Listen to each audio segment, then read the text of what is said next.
Good evening, Lisa. Good evening, Andrew. What have I got in my hand? I don't know. What have you got in Shall your I hand? lift it up? It's heavy. Okay. We have got art cards. Yes. Look. It says, the Round the Archives podcast, where else could Sergeant Cork meet Windy Miller? There we go. And if you turn the cards over, it says, the Round the Archives podcast, where else could Doomwatch meet Hinge and Bracket? And these are some a lovely big set of cards done by Mr. Martin Holmes, our extraordinary artist. Yes. Thank you so much, Martin. They were absolutely lovely. We didn't know those were going to come. No, we they? didn't. And No, this the postman came about lunchtime. Yes, he didn't did. He came 3 times because he put something in, realised there was something else, and then came back again. Yeah. And the last one was a big heavy thud, which is not unusual because, you know, a lot of Could be DVD. anything. It could be anything, DVDs. But I looked at the label and went, oh. What's that? It said RTA, you know, and then Parker Trober. And I thought, oh, what's this? And you opened it up and it was a lovely surprise. So thank you, Martin. But episode 32. Yes. That's right, isn't it? It Because it's is. February. It's February. 32 meet Yes. 2 for February, yes. Yes. So you want to Yes. show the It cover? has been Released. into the wild. Nice picture of Poirot. And there's you and me looming through the O's of Poirot. There we go. There's Poirot. But so Martin does Poirot, Yes. and he certainly does Poirot because he sings the song, doesn't he? He does. And I've been singing it ever since. You have, badly. And you say I get the words You wrong. do get the words wrong. You don't sing the words that Martin sang. Wrote. And it's his song. You should sing the words he sings. You shouldn't make your own words up. But as you say in the piece, you've got this huge box set of Poirot. Yes.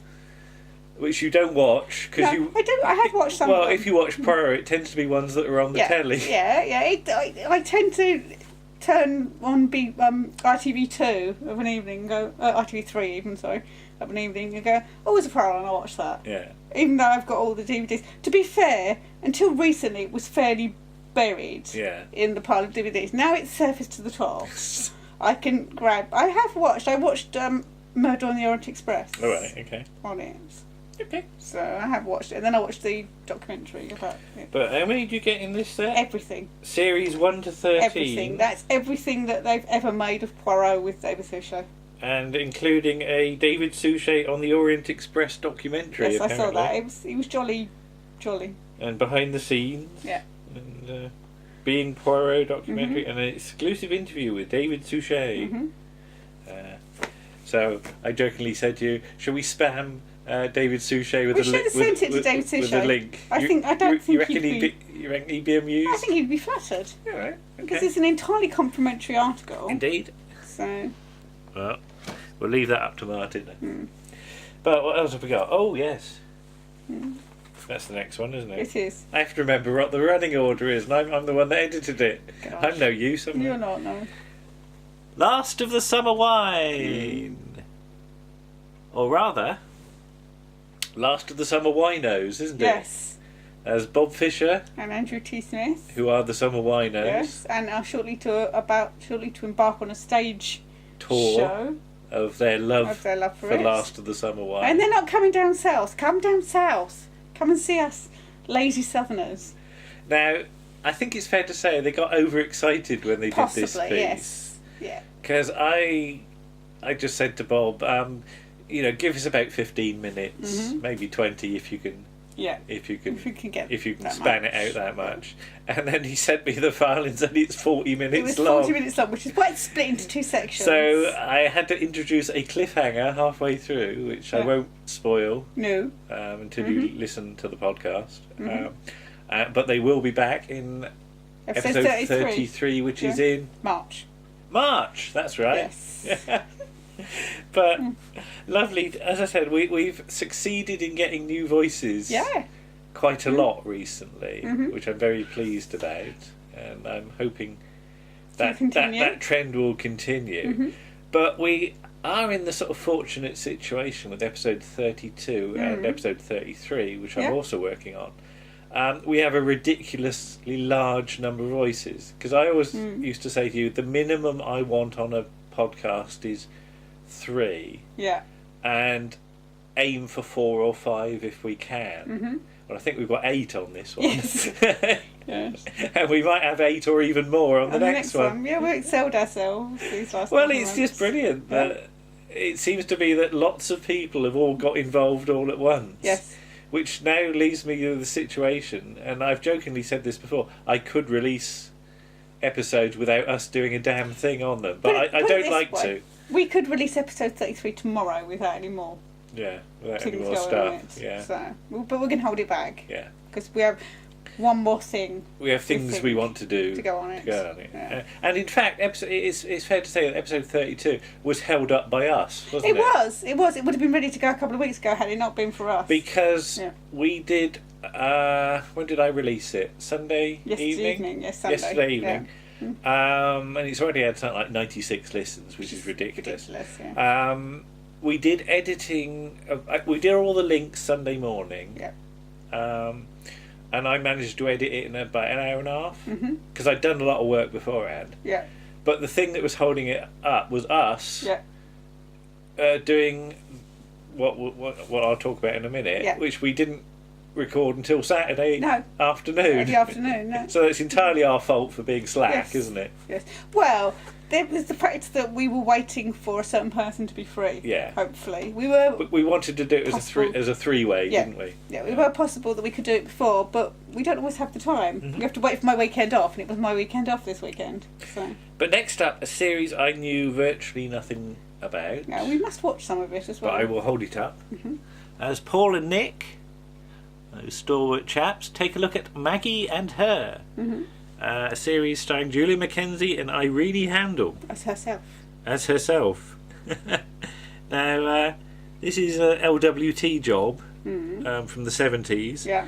that I know, as I said, I know nothing about, and No. I've not actually seen an episode No, yet. we will watch one. But we will. It's one of those ones that Paul just took a punt on, he said, and he just sort of chose to get Yeah. it and rather enjoyed it. And Nick has memories of watching it Yes.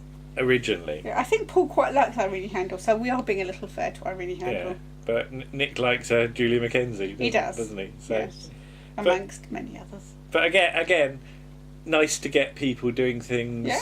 that teach me different. about new series, and we will watch it at We some will. point. We'll just get I had to watch try. a bit of it to get the theme tune. Yeah, so I yeah. had to sort of have a look at the first episode. Yeah. Well, I think possibly I should clarify that Irene Handel, who is a very good actress, but I mostly have memories of her in Metal Mickey. Yeah. And that's perhaps not the best series. All right. Okay. So.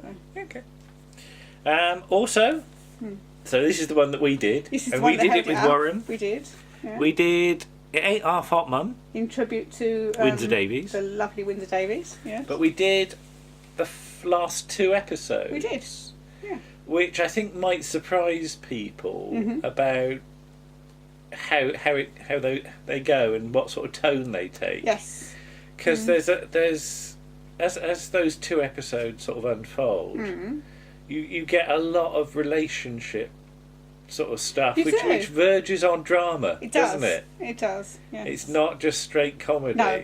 No, I mean obviously Um, there is comedy in there, but yes, there are scenes in there, particularly in the last episode, Yeah. towards the end of the episode, The second half of that The second last half. episode. which could be in a drama. Yeah. Yeah. So I mean, we'd seen them before. Yes. But it was, frankly, I think those last 2 episodes bear an awful lot of rewatching. They do, and the one thing they do is make you want to find out what happens to those characters, particularly as we said, Sergeant Major Williams. Yeah. After they've left the army, after this episode, I could have watched a spin-off series like Going Straight, Yeah. quite happily, just about the adventures of Sergeant Major Williams. Dad's Army gets a sort of follow-up in with It Sticks Out Half a Mile, doesn't it? Yes. I mean, it's Yeah. unfortunately due to sort of the loss of Arthur Lowe, it doesn't quite go in the direction I think they'd intended No. it to. No. But returning to the characters from Ain't Half Hot Mum a couple of years later, Yeah. would have very opened up a interested whole different show, wouldn't Yeah. it? Yeah. But that's because those characters are just so well done. They are aren't so well done. They're well written. They're well acted. And there's a lot of real life there is a bleeding lot of into real it life. as well. Yeah. Great to do those. And there's a great scene in the penultimate episode with Windsor Davies and Donna Stell that if you've never watched It Ain't a Half Hot Mum, just see that episode because it's great. Let people listen to the podcast because we do describe it. And that's almost it for this issue, apart from a post-credits piece, which we've started to do a bit, haven't we? We've started to do like 20 minutes or 10 minutes extra at the end, which doesn't like sort of fit in necessarily with what we're doing before. But verges on sort of behind the scenes stuff on RTA, doesn't it? And we finally talk about Round the Horne, which basically gave us our format for Round the Archives.